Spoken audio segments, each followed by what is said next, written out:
Welcome in to the CHGO Blackhawks Podcast. It's Tuesday. I don't know. I'm Jay Zawaski with Greg Boysen and Mario Tirabassi. I'm sure it's Taco Tuesday for some. That's for the kids. Of course. Thanks for being with us. We appreciate that. We are going to finish your mailbag questions today. We're also going to talk about potentially former Tampa Bay Lightning superstar Steven Stamkos and potential future Blackhawks star Steven Stamkos. That's the plan for today. Before we do that, we're going to force you to smash the like button. Do it. Give it a perfect plex. Give it an elbow drop. Murder it in the back of a nightclub like Marty Jannetty claims to have done but not actually do. Whoa. Make sure you subscribe to our YouTube page as well. Thank you. Podcast listeners, subscribe, follow, rate, review, all that great stuff. We love you. You love us. Let's all love each other and hit those buttons. All the buttons, hit them. Yes. Speaking of hitting buttons, Law is here. Hello. Running the show. Did you have tacos today on Taco Tuesday? No, I had a delicious Greek salad and some saganaki. Nice. Did you have cold brew again? No, I actually feel like the foot's not tapped. Yeah, I true. feel like I need more today. coffee today. I had a $20 chicken wrap at Wildberry in Prudential today. That'll happen at Wildberry. Yeah. I got to take out Everything is a second mortgage to pay for breakfast. There would have been a 8-piece chicken wrap. for $20 chicken wrap. There better be an entire chicken in there. There was not. A lot of lettuce, though. Unfortunate. Yeah, That's lettuce. good. To quote that kitchen ghost from that commercial it's on all the time. You were bamboozled. I was bamboozled. I knew I was. It's all right. It's what you get when you go to Wildberry. You might actually see someone famous. Last time I was there, I saw Clayton Kershaw. Nice. Oh. Who'd you see this time? No one. Darn. Yeah, But no one. people You were saw the famous you. person there. I guess so. That's That's true, they should lower the prices when that's the case. Anyway, thanks for being with us. We love you. Again, smash that like button for us. Let's start the show, fellas. Hey, before we forget, because we forgot to do this yesterday. What do we do? Wanted to shout out the PHNX Oh, yeah. Coyotes crew. I completely slipped my mind yesterday, but they had their final show yesterday. Leah, Petey, and Craig, they did a fantastic job. Basically, it was just a in memoriam of the PHNX Coyotes run. Now that the actual Arizona Coyotes are deactivated, I encourage you to go check out their last show. Yeah. It was awesome. I listened to it on the way in to work yesterday. They PHNX produced this fantastic documentary video that is on the PHNX YouTube page about the last game of the Coyotes at Mullet Arena. It's a wonderful look behind the scenes of that day and really just what it meant for Coyotes fans to have the PHNX group as an outlet covering their team, giving them an outlet in the sports world in Arizona where a lot of local places just said pish posh to the Coyotes. PHNX was there for about 3 years? 3 years. Yeah, the PHNX September Coyote of, Cruise, 21, right? Yeah, was covering the Yotes out there, and they did a tremendous job, and it showed in the community that they built. You can hear it in their words yesterday during their show. You saw it in the documentary video. Again, I encourage you to go back and watch both of those. And with everything that's come out about the Morello ownership of the Coyotes over the past couple of months, what PHNX and Craig reported over the last couple of months, and what's been reported by The Athletic, what's been reported today by ESPN's Emily Kaplan and Greg Wyshynski, it just makes me more and more and more and more upset that, for years, for me, I'll own up to the fact that I said Coyotes in Arizona is not working, they need to be moved. For me, for so long, I was just focusing on the Coyotes are a bad team, they don't generate money, move them. As we've gotten to know the PHNX group, learn more about the inner workings of the organization and more of the history of the Coyotes, it's not necessarily that, well, yes, the team was bad, but they were bad because they never had ownership that cared about that organization being successful or never ran it so it could be successful. And the more I learn about the Morello ownership and how things have gone, the more I am, pissed off at the fallout from that, because it's the Coyotes fan base and it's our friends at PHNX that are suffering because of it. And two, I am baffled that this clown is allowed to continue to have the opportunity to quote unquote resurrect the Coyotes if he figures his shit out in the next few weeks, few years. That's the NHL for you. He has to be the most clueless owner that I can think of off the top of my head in the NHL. And that is saying something. Yeah. And if you want to read it, Emily Kaplan tweeted it. She's at Emily M. Kaplan on Twitter. We're not going to read you her story. She did all the work. She should get the clicks and the reads and all that stuff. But it just basically outlines just incompetence top to bottom, poor treatment of employees. It's been a problem. And I think, Mario, what you're saying is, like, both things can be true. I think that Arizona Coyotes LLC, or whatever you want to call that, I don't know what they're actually called, was a bad company. They didn't make money. They played in a tiny arena. They couldn't get an arena deal. They were mismanaged. It doesn't mean that the sport of hockey can't work in Arizona. I think it can. I think there are, if we learned anything from this season and the last few games with the PHNX crew, that there is a large and loyal, maybe not large, but there is a loyal fan base of Coyotes fans in Arizona that care and are invested and want to be there. And if the team, instead of taking on the contract of Pavel Datsyuk, the contract of Shea Weber, the contract of Marian Hossa, and actually started to compete and build a team like they had this year and last year, which is why I feel so bad for the PHNX Coyotes crew, because finally you're starting to see like the light at the end of the tunnel for the Coyotes. Yeah. These prospects are coming up. Clayton Keller's a star. Logan Cooley's here. Like, you see finally it's going to happen, and then they move to Utah. Yeah. And that's what sucks. So I think it's poor ownership, and you're right. Like, why would you give this guy a team again? This was a guy that tried to buy the Atlanta Hawks of the NBA in 2011, and the NBA did a little digging and said, "Yeah, no, you're not in our league. You're a con man. I don't like where this is happening." And then the NHL comes around and says, "Well, we're tired of owning this team. This guy says he has the money. Just give it to him." And now they're doing this. Well, if you can bring him back in 5 years. Why? Because they know he has $1 billion to give it right back to him. Now he's got it, yeah. Because he so sold the team. That's the difference between the NBA and the NHL. The NBA is a well-run, probably the best-run professional sports league in North America. NFL maybe, but NFL is just, football is so damn popular they can't do anything wrong. NBA is well-run. They have so much revenue generated. They're not going to mess around with a guy like that. Mm-hmm. NHL is the exact opposite. Poorly run league. Yeah. And what huge revenue. Like a mom and pop shop. It is. And because that's what the NHL owners are satisfied with. If they wanted more, they'd get more. But they're satisfied with it being 1963 and being the good old boys network. And, and it could be better. And that's the most frustrating thing. And people, say, "Oh, Bettman sucks." Yeah, he does suck. But he works for the owners. The fact that he's been able to have this job for so long means the owners are happy with the job he's doing. And those are the only 32 people he needs to please in the world are those guys. And he does. Or else he wouldn't have his job. Right. So I'm hoping that over the next couple of years, this shithead Morello and his dumb, entitled, idiotic son and his whole family of con artists get the F out of all professional sports, but especially hockey. Go away. Yeah. Go be a politician somewhere. There's plenty of con men that don't have enough money to do that go run for office every year. Go do that. And then you'll be told to get the hell out of here too. Yeah. Take your money, go buy an island, and just stay out of hockey. That'd be nice. Nice. If the Coyotes ever had an ownership group that would have run it to be a successful hockey team and not a side project, we wouldn't be in the organization wouldn't have been in this position. Well, and a lot of that has to do with the fact that the NHL just wants anybody that can pay the money for it. They don't care.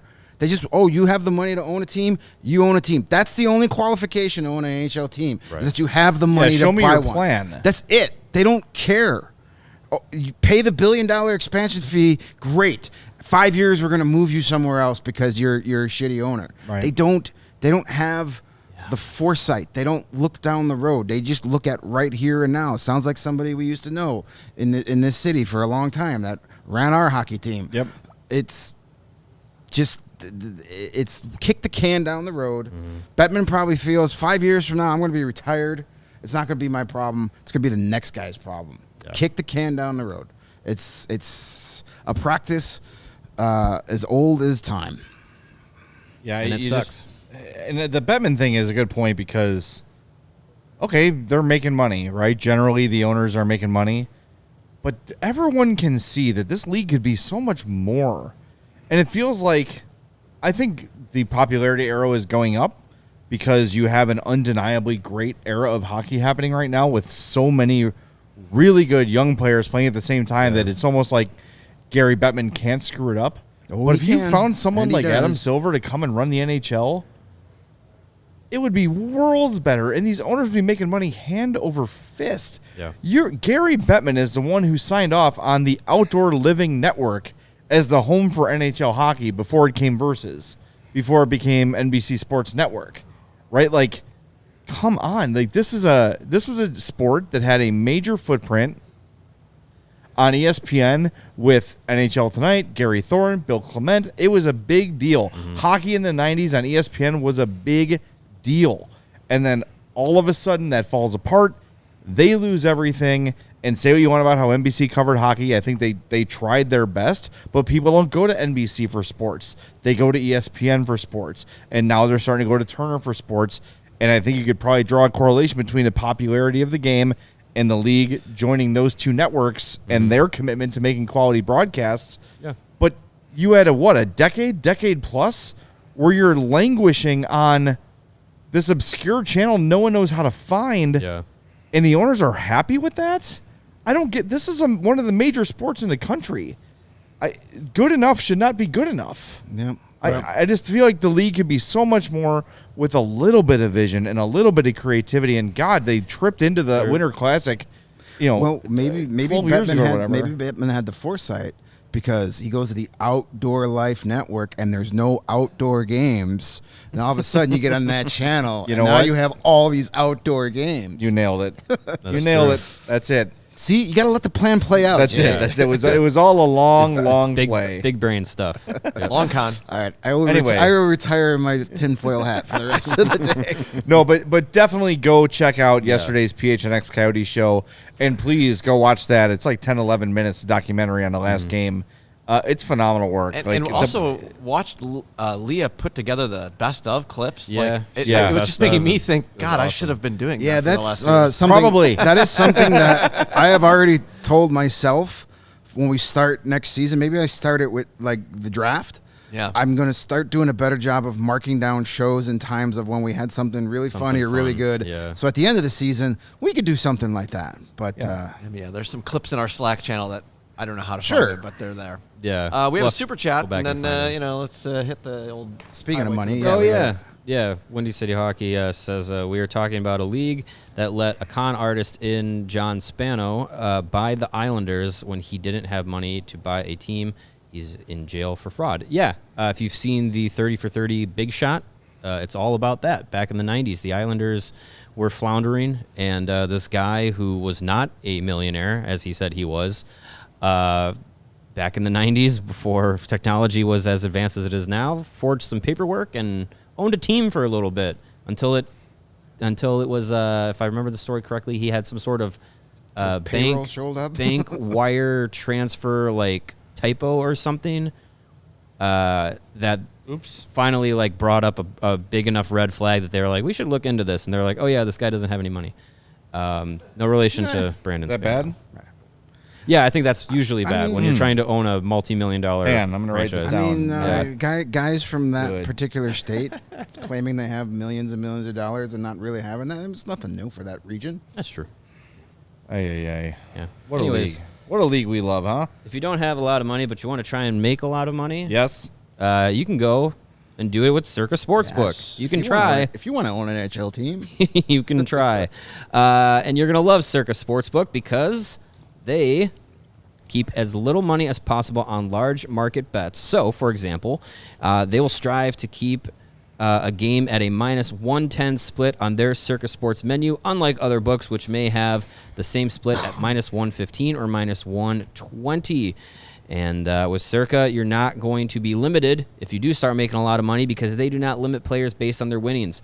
Every player has the same limits, unlike those other books who say, hey, you're taking too much money from us. Stop it.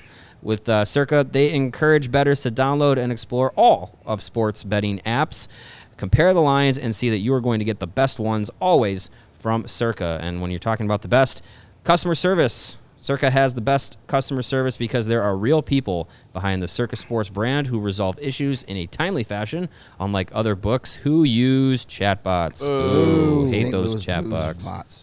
The Morellos of chatbots. Ooh. All aspects of the app are being run by the same team that runs the main Circa Sportsbook at Circa Resort and Casino in Las Vegas. Whoa. So, hey, download the Circa Sports app. Use the code CHGO when you do that, and create an account and have fun with Circa. Again, use the code CHGO when you download the Circa Sports app. And if you want to have fun in your kitchen, hit up our buddy Charlie the Bacon Guy at charliethebaconguy.com. He makes craft bacon and bacon jams. What more do you need to know about Charlie? What's happening? You're fine. Keep going. You're good. Cool. Yeah, there's lots of good stuff from Charlie. He's based in Woodridge. You can pick it up from him. He can deliver it. He can ship it. You can meet him halfway. You can have a bacon party. You can hang out with Charlie and his children. No, don't do that. That's weird. But any way you need it, Charlie can get it to you. Hit him up, charliethebaconguy.com. Here's why you need this, okay? It's all natural. There's no fancy preservatives or anything in there like you get at the store where they made the bacon 6 months ago and it's still somehow in a box on a shelf, unrefrigerated. Interesting. Charlie's won't do that. However, it is vacuum sealed, so it freezes up perfectly. You put it in your fridge. It lasts up to 60 days and up to a week after the seal is broken. 9 months in the freezer. Bacon jam lasts about 90 days in the fridge and a year in the freezer, but it will not last that long in your home because you will eat it because it's amazing. The bacon jam goes on everything. Scrambled egg toast, or my favorite, the baked potato. And check out the Bacon Vault at charliethebaconguy.com to see all the flavors he's made in the past. If one of those tickles your fancy, hit him up and he will make you your own batch. Just give him a couple weeks to get it done. He's got great looking merch. And the flavors of bacon available now are the ranch, the rosemary, the vanilla bourbon, the maple espresso, the Cajun, the Jardiniere, and the Canadian bacon, and the bacon jam flavors, the original, the bourbon, and the cherry jalapeno. And right now you can save 10% on your order at charliethebaconguy.com when you use the code CHGO Hawks. We are having a competition here at CHGO Sports. The code that sells the most gets a bacon party. CHGO Hawks to save 10% on your order at charliethebaconguy.com. Hey, remember when I was talking about Circa Sportsbook? I do. Yeah, I forgot to mention, download the Circa Sports Illinois app at circasports.com/Illinois-app and sign up today.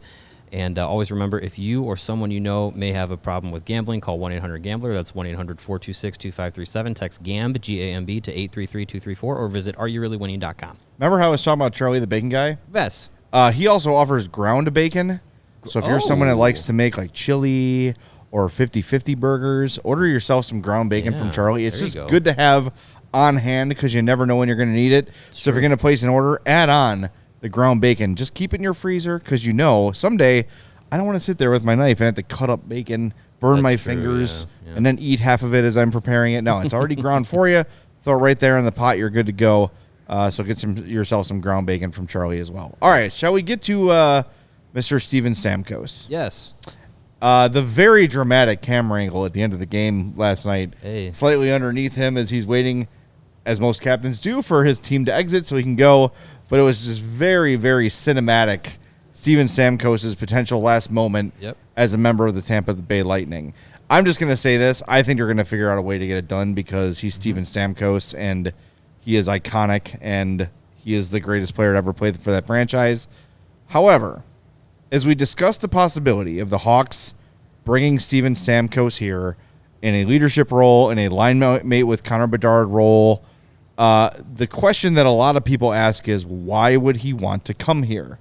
And I think this is a good jumping off point for our conversation because while we would all love it, and everyone in the chat would love it, why would Steven Stamkos love to come here?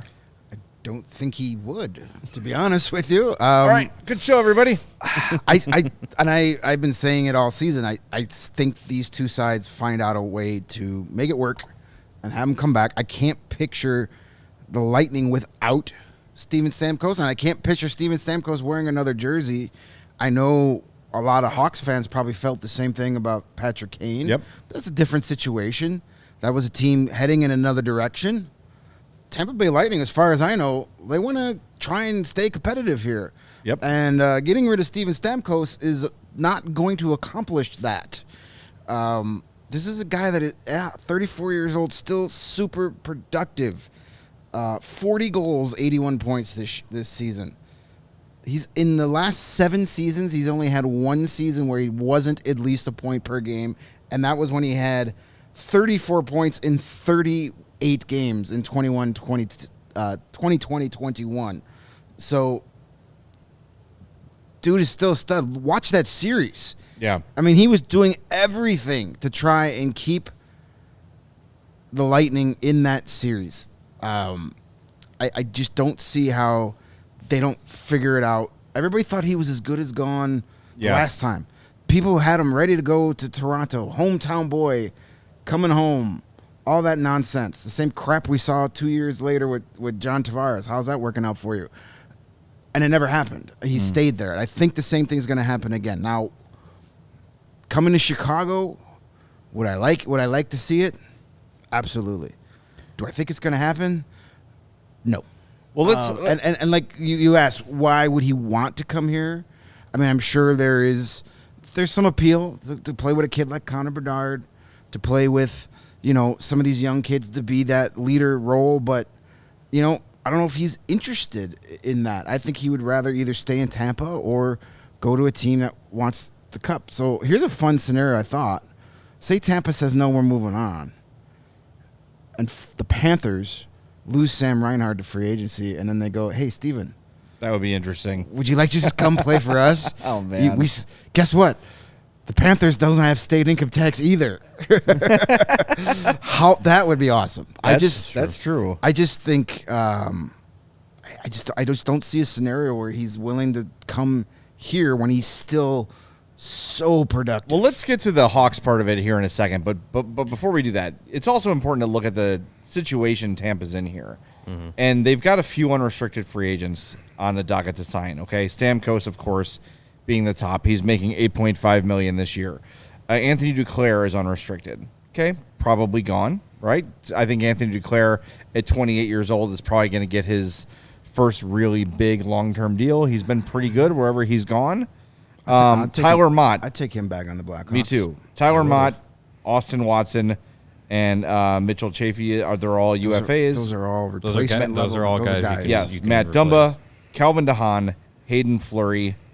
That's it. Yeah, none of those guys are guys you're like, I have to bring back, except Steven Stamkos. So in Stamkos, you would presume if he's staying in Tampa at age 34 is not going to make $8.5 million again.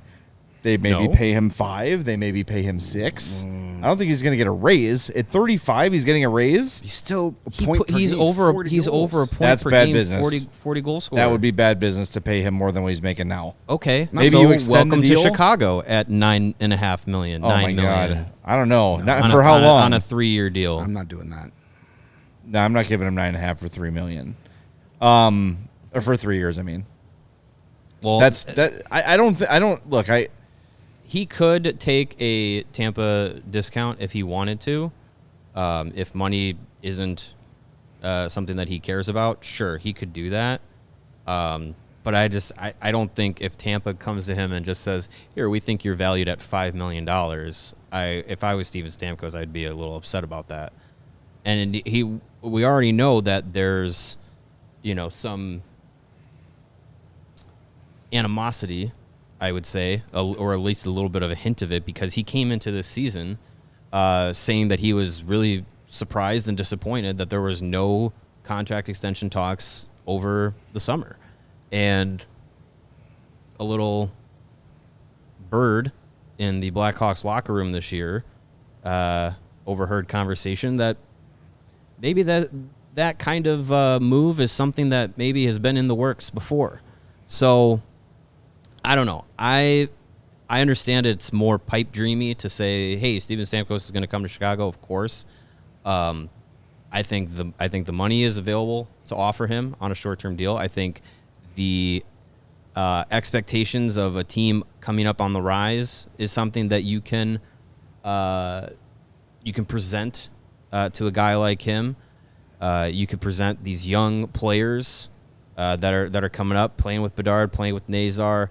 Being able to kind of we've heard from other veterans before. We've heard from Jonathan Toews in years past about playing with younger guys kind of gives them that youthful boost a little bit. Maybe that's something that is intriguing to a guy like Steven Stamkos to say, like, I'm 34, going to be 35. Like, playing with some youthful energy might actually, give me a little bit of an extra kick in my game. I don't know. I think there's plenty of things that Chicago can offer that are intriguing. But again, truthfully, it is just based on what he wants to do. If he wants to take that massive pay cut that Chicago could overpay for him that's up to him. Well, yeah, I mean, look, let's play the game. Let's say Tampa does decide to move on. They're done. They're done with the Steven Stamkos era. They're going to go another direction. Maybe they've got their eyes on a younger, super high-priced free agent next summer to keep their window open for longer, which maybe not be the worst idea in the world. Maybe they take a step back next year and then go at it again and sign one of the big boys next summer. Fine. I don't think, if that's the case, if he's leaving Tampa, I don't think him coming to Chicago is the most insane thing I've ever heard. I was looking at Bleacher Report this morning. Lyle Fitzsimmons wrote a story, top free agent landing spots for Steven Stamkos. He had Tampa, of course, Anaheim, Chicago, Florida, and Nashville. Now, of those teams, aside from the Lightning, and of course Florida, who is a cup contender, and it would be a way for him to stick it to the Lightning. Would be. If I'm a free agent, I'm looking at Chicago, Nashville, or Anaheim. Chicago is very appealing. It is. For many reasons. Yeah, Anaheim's got a lot of good young stars. No state income Chicago tax has in the best Tennessee. one. No what? I don't do like.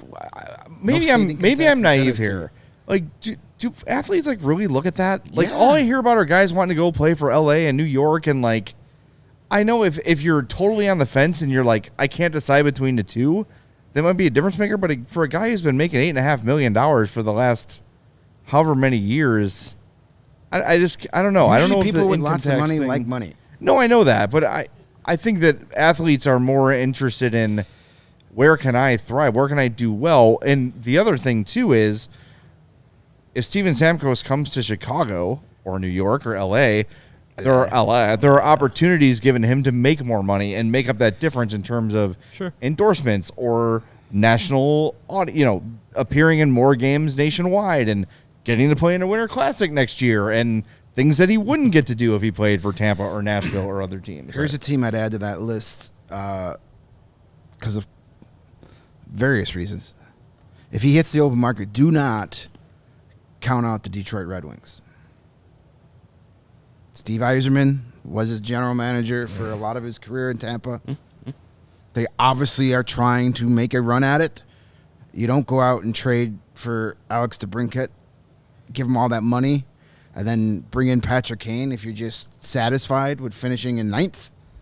I wouldn't rule that out. They've got a lot of cap space, too, and their free agents are Kane, obviously, David Perron, Pudwack, Daniel Sprong, Christian Fisher, Lucas Raymond, and Joe Veleno are RFAs. Justin Hull, Moritz Seider is an RFA. So you take the money you were giving Perron, Sprong, and Kane and give it to Stamkos, and you're a better team. Sprong and Kane. Let's see. So that would be 3. I'm just rounding up. That's 3. That's $9 million. So you have the money. I mean, I'm not saying you give him $9 million, but if you don't bring back any of those guys, and if you're getting Steven Stamkos, why do you need to bring back any of those guys? They're not bringing back Kane. No. So, I wouldn't be surprised. I mean, it was Yzerman that signed Stamkos to this current deal when everybody thought he was out the door, and Yzerman said, hey, come here. let's have a chat. Let's make this work. Yeah. That's true. So that's a team that I wouldn't rule out either if he hits the open market. I just, as much as I'd love to see it in Chicago, I don't see any scenario where that actually happens unless. Could we see a pre-July 1st trade to Tampa? Say, hey, you want your first-round pick back? Give us Steven Stamkos. Give us the rights to negotiate. I wouldn't do that. I wouldn't do that either. I wouldn't do that either. There's no. That wouldn't be the way Kyle Davidson would go. I'm not about giving it. up an asset to get a 34-year-old guy that's probably never going to play in a playoff game here. It's not worth it. I think it's. I think there are a lot of things, especially when you talk about,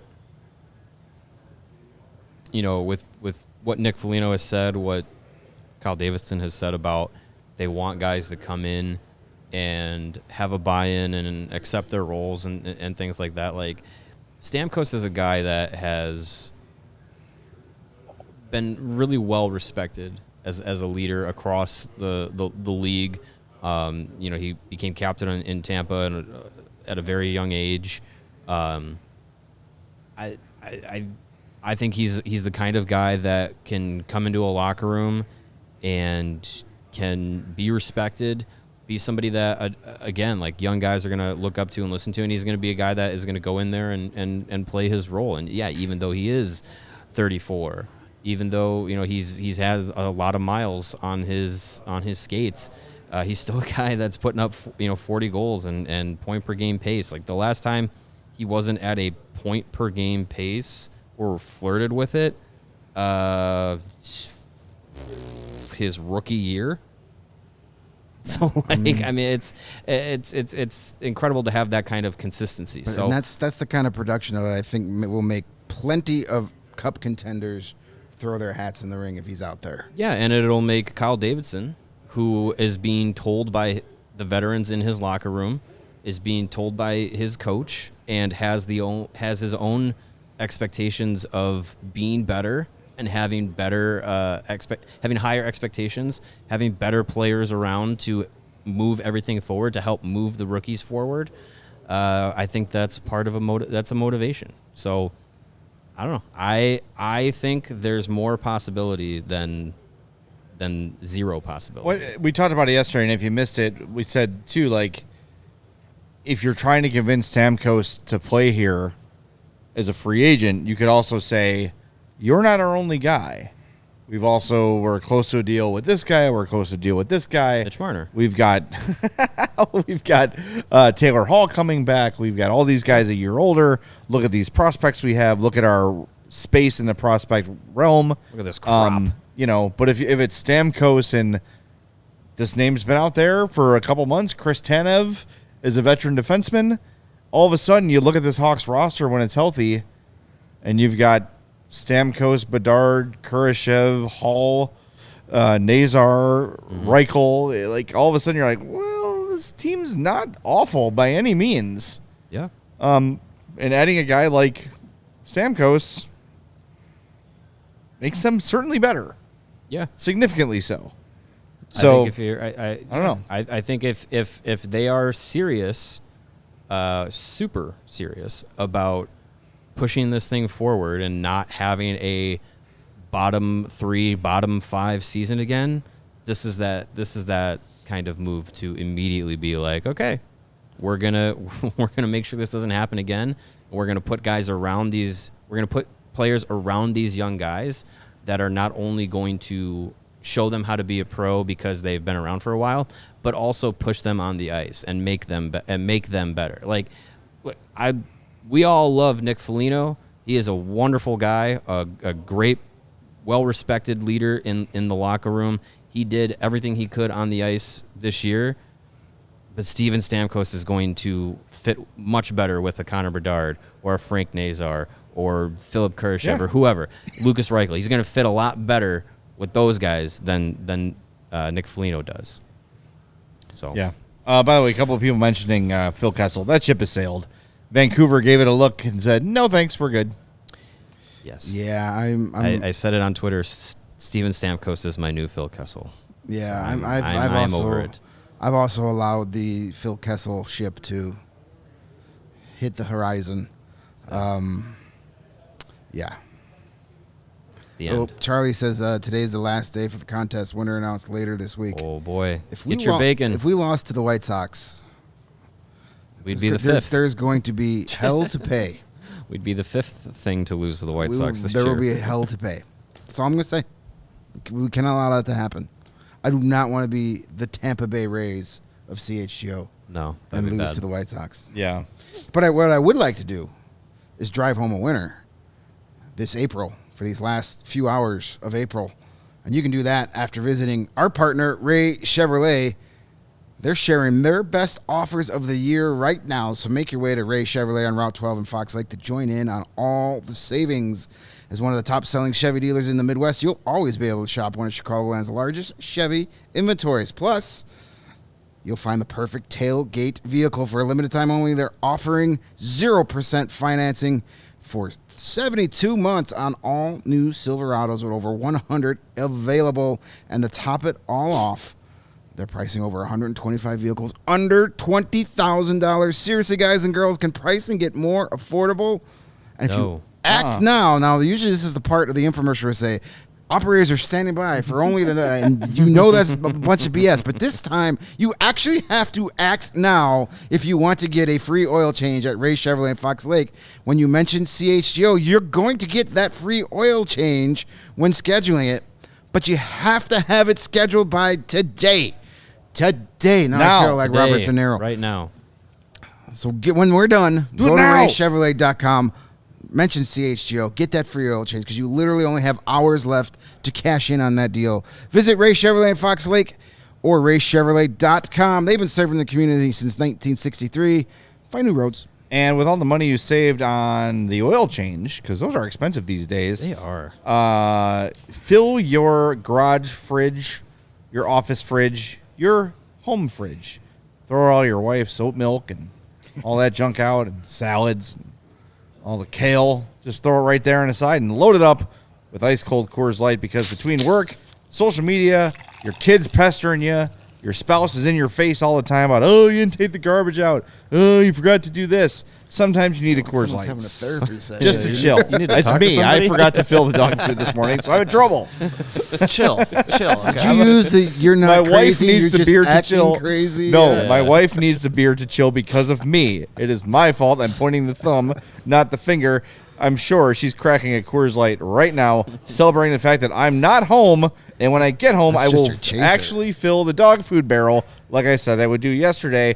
Why not turn your dumbass husband's mistake into a karaoke house party, or after marrying a dumbass, have yourself a Coors Light to feel better about things. Hope, make the choice to choose chill, then reach for a Coors Light. It is mountain cold refreshment. When the mountains turn blue, it's as cold as the Rockies. Coors Light is cold lagered, cold filtered, and cold packaged for a smoother finish. When you embrace a chill mindset, please do. It's a good time to choose chill and crack open a Coors Light. Coors Light is mountain cold refreshment, crisp and refreshing as the Colorado Rockies. Make the most out of the times you choose to chill. Choose Coors Light. Get Coors Light delivered straight to your door with Instacart by going to CoorsLight.com/CHGO Hockey. Celebrate responsibly. Coors Brewing Company, Golden, Colorado. And I will say, I acknowledged my mistake before she did. I said, I forgot to do this. My alarm went off. My reminder went off after I left. I'll do it right when I get home. I'm sorry. And she said, no problem. I'll get it done. Trust me. You don't have to keep reminding me every 6 months. Yeah, there you go. Yeah. Yeah. We're just normal men. Just own it. Just own it. That's all you got to do, fellas. Just own it. That is. Like, I don't understand that at all, but I love it. Yes, dear, I made a mistake. Tweet it into my timeline once every 2 Every weeks. Monday. Yeah, every Monday. Yeah. All right, let's get to these. I know no one's happy with our Stamkos conclusions, really. I think there is, like you said, Mario, there is a more than zero chance, but not much more than a 0.01 is more than one. You're right. I'm going to say Saying there's a there's a 13% chance. I'm going to say there's a 91% chance he doesn't show up. If he's not going to Tampa, I think they're in. I think they're in on him. Yeah. They're gonna. I don't see any reason why they wouldn't make a play on him. I just don't think he's interested. Why not be? We'll see. I think there is a pitch to be made, but we'll see. We'll see. Right. There's a lot of We will. off-season between now and July 1st. Takes two guys to sign a contract. One may be eager, the other may be like, yeah, I'm good. It's true. I like All right. Little Caesars. All right, should we dip back Caesars. into the sack Let's of mail? go. Oh, I see. It Yes, is back in the sack. Mailbag Monday on a Tuesday, and Paula this one, Kramer's fan club. yeah, it's Paula Kramer's At fan boobs club _. something. Yeah, I don't know what Hey, it was. is that Matthew Lillard from Scream? Kramer is There's a lot happening she's in a this one. LPGA Don't golf. But anyway, since we're talking about Stamkos, let's get a adjacent question here. Who would you like to see the Hawks take with the Tampa's pick, assuming it stays at 19, or is it going to be 20 now? Do we It's know? currently at number 20 because they were eliminated. And I think it was Ben Pope this morning said that it could go to 19th or 18th, depending on what Vegas or someone else does. I'll find the exact wording of it. But it's at least going to be 20th. Yeah, as far as what they do, I'm going to be blatantly honest with you right now. I don't know. I have not researched that far down in the TJ first can round look. yet. I mean, if he's there, He's there. absolutely. I don't Yeah, think he's I going don't to be know. there. Trade up, trade up. Maybe you get Oliver Moore part due and he falls to you, but I don't see that happening. I don't think so. I've just been so focused on the playoffs and that first pick that I haven't put in the time yet for that pick. But don't worry, that will be coming soon. Basically, I'm going to give you the generic answer you probably didn't want, but I'm going to give it to you anyway. Best player available, regardless of position, you take them. Yeah, that's going to be their philosophy for this entire draft. Really, I don't think they're not in a position to say, oh, we need a future number 2 left wing that can, is a left shot. That it's not going to be that. It doesn't work specific. that way, It's best player available. I am working and should. I know I promised it at the end of last week, but we did potty training this weekend, so things Did you kind of figure it out? Congratulations. I know. I'm finally getting there. Nice. Put the paper towels away. So yeah, I was doing more pee cleanup than work this weekend, but I should have it done by tonight. It'll either be up tomorrow or Thursday, but it is an extensive list of players to look out for in the first 3 rounds of where the Blackhawks are picking. One guy in that range for the Tampa Bay pick in the first round that I'm a big fan of through what I've seen of him, what I read about him, what scouts have said about him. Michael Brandsig-Nygaard. He's from Norway. Better be what it is. Power forwards type of guy. Put up pretty good numbers in Sweden as a draft eligible player, playing professionally. 18 points in 41 games. He also had 10 points in 12 playoff games with Mora in the SHL. He's a guy who's got great size, good scoring ability, pretty well rounded. Like I like his play style, like the power forward play style. That's the style of player that they don't really have a lot of in their system, that I think he would be a really good pick at that 18, 19, 20 range. And before someone says Marcel is a lot of fun, that he's a massive long shot to be an NHL contributor. Yeah, he's a Fifth round long-term pick for- project. Yes. He played in the ECHL for most of the year. Yeah. And the other big guy who wasn't as entertaining, Milton Oscarson. Milton Oscarson. I cannot remember that name for the life of me. I wrote about him all season, and I forget he's there. I always want to call him Oscar Miltonson. He's big. He's big. He's large, He's boy, large. yes. And Thank Bijan has mentioned 2 names out of 4 that are also on that list. So, yeah, keep your eyes peeled. All right. All right, old Sneaky Pete chimes in here. Oh, the old Sneaky Pete. Doesn't matter this year, but does finishing last in the standings and then, say, Team 12 and 13, quote-unquote, win the lottery and move up, does remaining the first overall pick count as winning the lottery under the twice in 5 years rule? As far as I understand the rules, so if a team outside of the top 11 wins it, they are only able to move up 10 spots, and then the teams that are left that didn't win, that are left, so say team at number 13 wins it, they can only move up 10 to number 3. So then it's redrawn with teams 1 and 2. And then whoever wins that I think that is the technical Yeah. first overall lottery it's winning winner. number one Yeah. overall, not winning the lottery. Right, yeah. You So- cannot get number one overall twice in 5 years. Yeah. So I think that is the case. And And if you so technically win the lottery, you don't get number one overall. That's not a check mark. as far as I understand it, that Team 13 could win it again Yeah. if it's number one. There you go. All right, moving right on. This is from Drunk Connor Bedard, okay. If the Blackhawks hypothetically win the draft lottery again, what combination of players and picks would convince you to trade out of that first overall pick? I would think about it this year. I'd think about it. It'd take a lot. It would have to take. It would take a top 4 pick this year Yeah. and first. I want a Ryan Poles, DJ Moore type return. Yeah, I mean, it needs to Macklin be Celebrini. Multiple firsts, multiple seconds. and a guy that's going to help this in team win now. Future drafts. And a player And it that has to you're be gonna it has to be put a on the high roster. pick this year. I'm not trading him for the 21st overall pick this year. It's got to be like 3 or 4. like Like the you Sharks said. got screwed Yeah. and fell down to 3, and they still want number 1.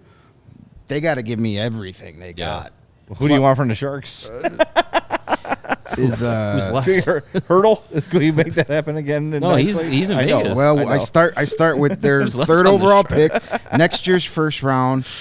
Send William Eklund over. Yeah, there you go. That's where you start. Yeah. Like All right, I have answered. We have switched with that offer. We have switched from text to phone call. There you go. I'm at least talking to you. Yes, you I go. will. Yeah. Now I will. I'm at now I least will going. pick You up my have phone. 60 seconds before I flush my phone down the toilet. Yeah. Sports Genius says Sharks have Will Smith. That's a good point. The Fresh Prince. Had to Jiggy be in with there it, too. yeah. I'd rather have Carlton though. He was more entertaining. Yeah, I mean, man, having Macklin Celebrini seems like a surefire. This kid is going to make an impact in the league, like no question about it. And that's hard to pass up for a bunch of maybes and what ifs down the road. It is, but I'd listen this year. Last year, no. Yeah, This last year, not I'd at all. listen. And Yeah. if it was, I still can get one of those top 3 or 4 guys that I've been scouting for all season long, plus a whole lot more. plus a whole lot more, sure. I would definitely Yeah, think about it. it's worth a thought. Yeah. Yep. All right, fine. Let's move on. We are going to go here to Adam Cloutier, who says most playoff teams have 6 to 7 drafted forwards on their roster. Who are those 6 to 7 in 2 to 3 years when they are competing for a spot? All right, well, it's And that is, Bedard, of course, here. Yep. Kurashev, Kurashev's Kurashev. drafted forward. Nazar, Nazar, Moore, it's 3. War is 4. Reichel. Reichel if was he's still- 5. There's 5. But is Whoever it could be is someone this Reichel a year. lock to be here in 3 years? Well, we Not could necessarily. probably answer that more 365 days from now. Or yeah, that's true. Yeah, I How mean, about Landon Slaggert? maybe? Sure. You have Gavin Hayes? maybe Macklin Samuel Celebrini or whoever you pick this year. I think Savoie might. I think he's, because of the way he plays, I think is going to carve his way into the NHL. Colton Line Dock? up Colton pretty Dock. pretty fast. Friend of the program? Doc, kind of? sure, yeah.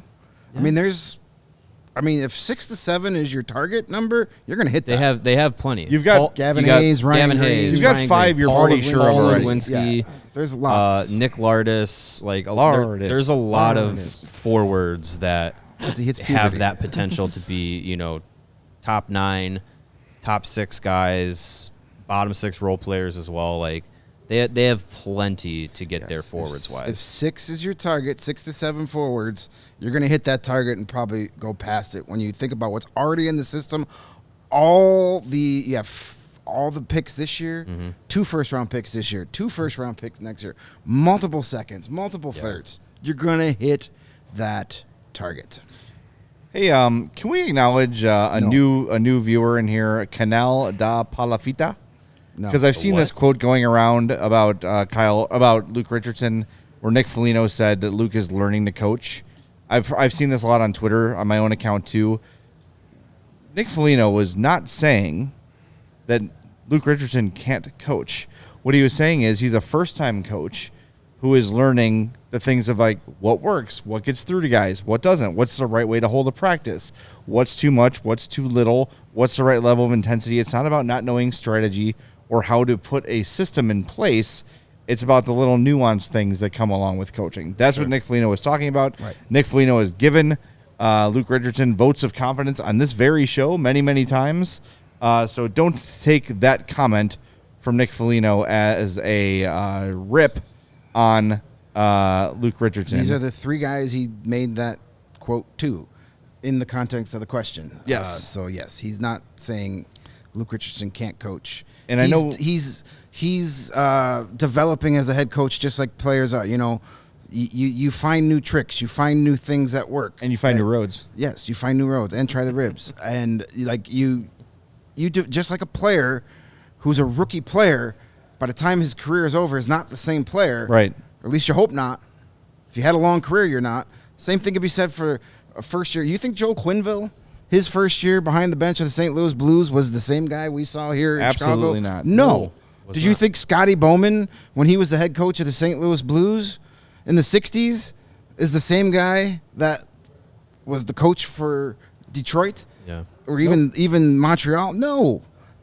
Coaches develop. Things evolve. Mm-hmm. And you have to adapt year to year. Sometimes you have to adapt game to game. And in Luke's case this year, he had to adapt shift to shift because guys were dropping like flies. Well, and the coaches that have the long shelf lives and the sustained success are the guys that allow their philosophy and their styles to evolve year to year. You know, I always go to like, it finally ran out, but Bill Belichick, it wasn't the same team every year. Like 1 year you went for, hey, we got Randy Moss and we're just going to throw the ball deep every year. Nope, this year we don't have him. We got to try something different. Oh, here comes Gronkowski. Try that. Like you evolve, you adapt, and those are the best coaches. So he's just figuring that out. And why are we mad that he's figuring out with a team that isn't supposed to win? That's the perfect situation for a coach like that. Let him learn together. If the Hawks are ready to compete for a Stanley Cup and he's still cannot figure it out completely, and he's not winning, he'll be gone. Well, Don't worry. We've got some similar questions, too, that we should address on the Luke Richardson front. Well, I was going to skip this one because this is kind of basically the same thing. Yeah, we can. Okay, that's Raphael. That Thank you for the question, Raphael. Yeah, one of our favorite Luke Richardson haters. Yes. But this is from Colin, who said, with Davidson wanting to actively improve the roster this offseason, is it possible for Richardson's seat to get hot starting this coming season if the performances of last season show up this next one? I do think it is possible. It will get warm, Yes. that's for sure. I don't know about hot. If you saw, again, Emily Kaplan's report on Dave Hextall fired by Seattle, which was kind of a surprise to people, the reason that happened was players went to Ron Francis and said, if this guy's the coach, I'm not playing here. Mm-hmm. I have no interest in being a member of the Kraken if Dave Hextall is still the coach. And I think that came as a bit of a surprise to Ron Francis, but when you hear that from veteran players that are established, you go, okay, well, we've got an issue here. And don't make no mistake, I'm writing about this for Blackhawks Beat this week. If you're a diehard, you can get it, allchgo.com. When Kyle Davidson says we can't finish with a bottom three record again, that's not him. That's not only him telling you he's going to improve the roster. That is a message across the bow to the coach saying, Luke, we cannot finish in the bottom three again. Sure. There are expectations this year. And based on what Kyle Davidson's able to do this offseason, be whoever the draft pick is, whatever trades or signings they make or are unable to make is going to dictate the expectation for Richardson. Like if Kyle Davidson strikes out in free agency or trades and you've got basically the same roster coming back with Taylor Hall healthy, are the expectations really that much more? No. But if there is a Stamkos or even if it's like a B-level, top six kind of a player and a veteran defenseman, yes, I said B-level, not C-level, Mario. Well, he's a loser bum. If you, he's a bum. Yeah, Even his 95 points a year, just super loser bum. Bust. But so the expectations are gonna dictate, Matthews or the additions are gonna dictate the expectations. Got the sniffles. But I do think there was a point in him saying, "We cannot finish that way again." That was not just to him. That was also a message to Luke. The bar will be raised next year, and there will be more expectations. And thanks for the nice comment after that. Ken, we're not picking on you or singling you out, but just, it's Luke was brought in to learn on the job. That's all first-year coaches have to go through this phase, and it was the perfect storm for Luke Richardson because first-year GM, a lot of first-year players, first-year coach. It's the perfect time to build that culture all together. Yeah. So when you all hit your stride, you're all hitting your stride at the same time, and you're ready to win. And if Richardson, falls off the pace, he'll be left behind. Let's not forget, gang, that it's not like Kyle Davidson hasn't proven he's got big brass ones. Well, he traded Alex DeBrincat, he traded Kirby Doc, he traded Patrick Kane, and he let Jonathan Taves walk away. He is not afraid of making an unpopular move. Yeah. He's not afraid about making a necessary move. Mm-hmm. He's not afraid. He has proven that. So if he believes in the player and the veterans on the team, like Foligno or whoever, say, look, man, like I've been here 2 years and Luke is not figuring things out, it's time to go, then the move will be made. Yeah. Rest assured, like they're not effing around here. No. Right. Kyle Davidson is one of the most confident general managers I've ever been around. Yeah. He is confident in his plan and what he's trying to build. He's got the guts to carry it out too. He doesn't care if you don't like him. He knows that you'll cheer him at that Stanley Cup parade if it all works out. Yep. And you will. All right, so we know that Luke might get a short leash. What about Lucas Reichel? This is from Kane at X_I_L_L_O. How short of a leash should there be on Reichel next year? After such an awful year from him, I believe this next year is make or break it. I know how important of a piece he was supposed to be for the rebuild, and I want him to succeed, but I've never been a Reichel believer. All right, so here's the thing. Let's qualify this, too, because I think certain people had different levels of expectations for Lucas Reichel. We are spoiled in this town where first-round pick typically becomes superstar. Mm-hmm. That's what it's been for the last decade plus. Lucas Reichel, if he hits a ceiling, is probably like a 65-point guy. Sure. He is a very nice second liner on a good team, maybe a first liner in a pinch. He's 22. Did he just turn 22 or not 22 quite yet? I think he's 22. He's young. Let's put it that way. And the other way we're spoiled in Chicago is a lot of the prospects that the Hawks have had over the years have become good right away, especially at forward, where there's not been a big development curve. It's not just Kane and Taves. You've got Bedard.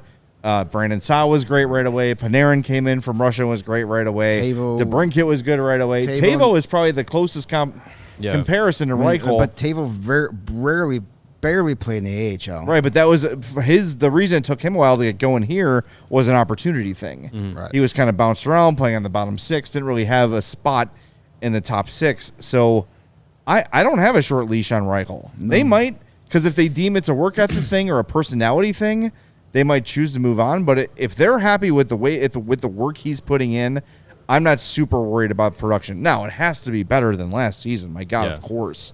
But if we're somewhere in the 40-ish point range this year, I just want to see consistency from him. And I think I guess you could say the length of the leash that the organization is going to have with them can be, shown by the length of the RFA deal he gets. Right. Because he's due for an RFA contract extension. So if it's 1 year at a low number, they're saying, hey, you need to go figure this out. Otherwise, we're going to move on. If it's an investment, then it's like, the leash is going to be a little bit longer. So I personally think that just seeing a consistent night in and night out effort, do the little things right so the big things can shine. If he can do that night in and night out, that is a step forward than what he did this year. Yeah, I mean, you don't have to look very far than your own locker room. And Philip Kurashev, who took 2 full seasons in the NHL before he really started to figure it out. And some of that has to do with getting to play with Connor Bedard for a full season. Sure. But he got to stay on that line for essentially the full year for a reason, because he was really good. So, push him out the door at 22, 23 at your own risk. I don't think there's a short leash. I don't think you can come in with him this year saying, hey, if you don't have 10 goals by November, you're out of here. Yeah, right. You can't do it like that. This is a kid that biggest enemy last year was himself. Yeah. His between his own ears, lacked confidence. It wasn't a work ethic thing. We saw him at practice every day, out there working hard. One of the guys staying on the ice with Bedard after practice, probably to avoid us, but whatever. It's working. So, we'll see what kind of RFA deal he gets. It's going to be a prove-it deal, much like the Kurashev deal, and then we go out and prove it. I'm not ready to declare Reichel a failure at this point. We haven't seen enough. If it's another year next year like this past year, well, then I'm thinking maybe it's a change of scenery type thing. Right. But, as you hit the nail on the head, Mario, I just want to see the same Lucas Reichel from a night in, night out. We saw that towards the end of the year when he came back. Yeah. Not 100% consistency, but definitely more consistent than at the beginning of the year. So, we'll see what he does over the summer, and hopefully a longish run in Rockford here to get some confidence going. We'll see. Yeah. And I want to bring up a point that Nate made, and I meant to mention this the other night. Gustav Forsling is an example of seasoning a player. Right. That guy led the league in plus minus this year, and make what you want about plus minus. Is he going to win the Norris now? It is still significant. It is still Norris, the Heart. Yeah. It is still a significant best note. player in the game, apparently. But Gustav Forsling has become a really good defenseman on a really good team. Yeah. And it's taken him a long time. 5 or 6 years at least. Like it's 3-4 teams before he. I mean, granted, different position. Learning curve is a bit bigger, for a defenseman. But that was a guy that, the former coach here couldn't be bothered with. Not giving that kid quality minutes. And no, I mean, in fairness, it wasn't the time to do so. No, but also you look at a team like Carolina that doesn't make a lot of missteps. They put him on waivers. That's how the Panthers got Gustav Forsling, claiming him off of waivers from the Hurricanes. Now, the Hurricanes have a bevy of riches at defense. I don't think they're necessarily missing a Gustav Forsling when you have what they have. Right. But, that was a guy that multiple teams gave up on, and the Panthers said, hey, we believe in you. Let's see what you got. And it's how many more do we got? Dose. Let's do them. Let's go. Yeah, this is from Dwayne, who says, what are the odds Kyle Davidson can sign Bedard long-term for $9.8 million per year? Asking because we know he admires Crosby, and Crosby's contracts have always been $8.7 million, matching his jersey number, and it's helped Pittsburgh stay competitive. Love all you guys do. I like where your brain's at there. I like the idea of... Good job by Bedard, by the way, with going with the highest number he possibly could in that. Yeah. First of all, let's change his number to 3. That's not available. 5. 5, yeah. Bedard signing a long-term deal that is also team-friendly would be great for the team. I don't know if he's going to keep it under 10, but could be helpful. If any player is going to do that, it's Connor Bedard. All he cares about is hockey. The agent gets paid by what he gets paid, so the agent is not. Agent? I don't know. Connor Bedard plays hockey, goes home, gets into the back to tank like Luke in Empire Strikes Back, and then comes out, goes back and plays hockey, back into the back to tank every night, and that is his life. He doesn't want a Lamborghini. He doesn't want to go out on a town. He doesn't need a Rolex. He doesn't need fancy suits. He just wants to play hockey. Right. And if he is increasing his chances at winning a Stanley Cup by taking $1.5 million less than he probably could make on an open market, I'm sure he would be very happy to do that. All that being said, you're not wrong on any of that. All that being said, the odds of him getting paid $9.8 million a year for the rest of his career, the odds of Steven Stamkos signing here are greater than that happening. It's just not going to happen. Gregory Landry is Connor Bedard's agent. Also the agent for Josh Mahura, Nate Danielson, Owen Pickerling. So this is his chance to actually make some money. Jakob Demek. Yeah. No way he's settling Tyrell for that. Bauer, Trent Miner, Fraser Minton, Cale Fleury. So he's the brokest agent in the NHL. And Ian Mitchell. Oh, yeah. His combined AAV of contracts this year was $8.6 million for Gregory Landry. I think 8.6 is going to be north of what Connor Bedard's this AAV is going Gregory to be on his next Landry's deal. time to be like north of 8.6. Oh, you're saying okay. Yeah. Yes. It means more. No, I know, but I think he said it. Never mind. I misheard All right, him. let's finish this off with a question that I think honestly could be its own full show. Oh, wonderful. But here we go. This is from Rainman MP. Why does the United Center not have any cup holders? Yes. That didn't even register with me until I they did saw at this one question. point. They don't have cup holders. Yeah. They did. I do think they did, and they got rid of them. Yeah, I I'm think sitting there they putting used, my they used to Coors have Light them on the floor. They used to have them in the front. I don't think because No? I don't think they did because Peck when I says was no. doing every Remember, game I'm on my putting student stuff ID on the long after floor. I was a student. Yeah. My beer was between my feet on the floor. Peck said they never did. I don't know. Yeah. That sounds like I don't know. a question for Jamie Faulkner and Who Danny owns the Wirtz. United For Center? our annual preseason interview with Yes. Danny and Owns. Jamie. Yes, that we will transcribe for you after it happens. I would love to know what is the deal, because in Madden 2005, which I've been playing a lot of recently, you can create take over a franchise Sure. as the owner and stuff, Sure. set the prices and all. Upgrading cup holders is like the first and cheapest thing you can do in It'll your cost stadium. like $3. Yeah. How come they haven't done it yet? I don't understand And, like, why the these Cubs- owners don't do that. The Cubs got theirs sponsored by Hefty. Yeah, why Just not? get your cup holder sponsored. Yeah, it's Yeah, it's CHGO a very cup simple holders. thing. Come on, CHGO man. We can cup do that. holders. We I can, got we it. can afford No, that. we can I'll afford chip in that. At least $25. up in the press box, we No. can afford that. No. We could get CHGO cup holders in one row. Yeah. Sure, yeah. I would do that. CHGO row. And selfishly, can we remove the seat. unnecessary Ethernet cables from underneath the table at the press I think box? we can do that. We now. could, well, Yeah. Bruce Miles is gonna be mad. It's like the Les Grobstein Memorial phone is still up there for some reason. Bruce sat actually next to that uses last year. Does he? because he has a Does he still? he has a laptop old enough that still has Okay. the Ethernet connection to it. Well, we'll keep his, but the rest of Hello, them can Bruce. get out of here. I mean, I got a little dongle that has an Ethernet, and I love Ethernet. It's the best. There's nothing Is that worse what you than call it? shitty Wi-Fi. Their Wi-Fi is pretty good there. We'll So say. I think I've one time the Wi-Fi was Yeah, like no. a little shoddy. It's Better than not- Nashville. Much I don't know. better than Yeah. Nashville. Well, Yeah. less people trying to use it on a night. Though. Perhaps. I don't know. Oh, well. That's a good question, though. Anyways, yeah. That's a good one. Give All me right, a we will cup holder. we will save that for when we have Danny and Jamie on. Yeah. Hopefully, some point in the off season. Usually, they like to talk to us right before the season starts. Yep. Yeah. Tell us all the new things, and maybe they do listen to this They do listen to the show because I was waxed poetically about a. Bringing back a donut shop in the Fifth Third Arena, and then all of a sudden, there it was. So maybe when they join us in, say, If we pester early them October, enough about cup holders, they're going to say, and we're debuting this year just for you guys, new cup holders. See? And That would be we'll nice. see. Well, and we'll bring our own We have CHGO power. stickers and vandalize them and put them on Yes. there. Sure. They might surprise us in Vegas too. Also, thank you for the donuts, but we need to be open a little bit later. Donut shop.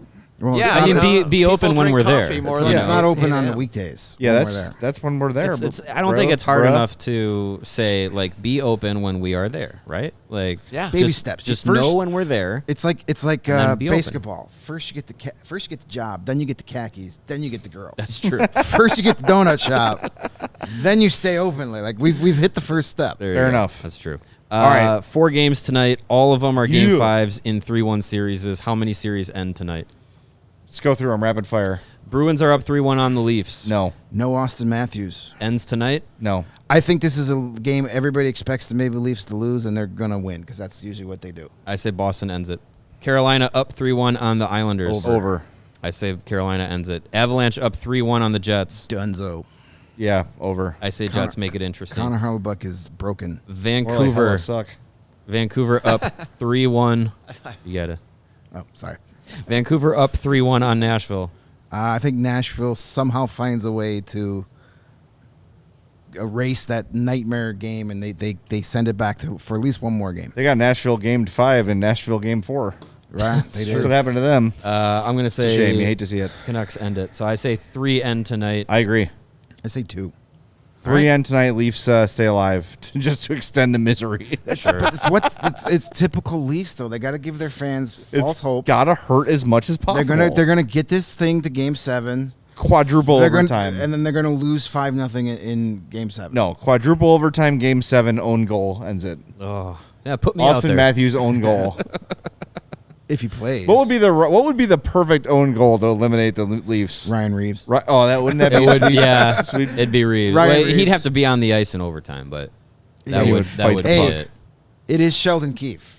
Yeah, don't put it past you. Well, but remember, a little birdie. We overheard a little birdie say that Sheldon Keefe hates Ryan Reeves and didn't want him. That's also true. Yeah, that's So- true too. So many birdies. Lots of birdies. A lot of birdies say And they like to say sing. things. They Yeah. like it to sing. They do. All right. That was a long show. That's bonus time. Do us a favor. We are right at about 100 likes. Get us over that hump before we log off. Please get us there. We appreciate it. Make sure you subscribe to the YouTube page as well. And if you're listening on your favorite podcast app, we appreciate that too. Sometimes you don't subscribe. Sometimes you just follow it. Nah, hit that subscribe button. Subscribe to all the great podcasts here at CHGO Sports. And turn on those notifications so when a new one drops, you know when to listen. There we go. 108. Beautiful. Thank you, everybody. Nice. We appreciate All you. do is ask. Like Spike. That's it. We're back tomorrow at 2:30. That handsome guy on the What are we screen going to there. talk about?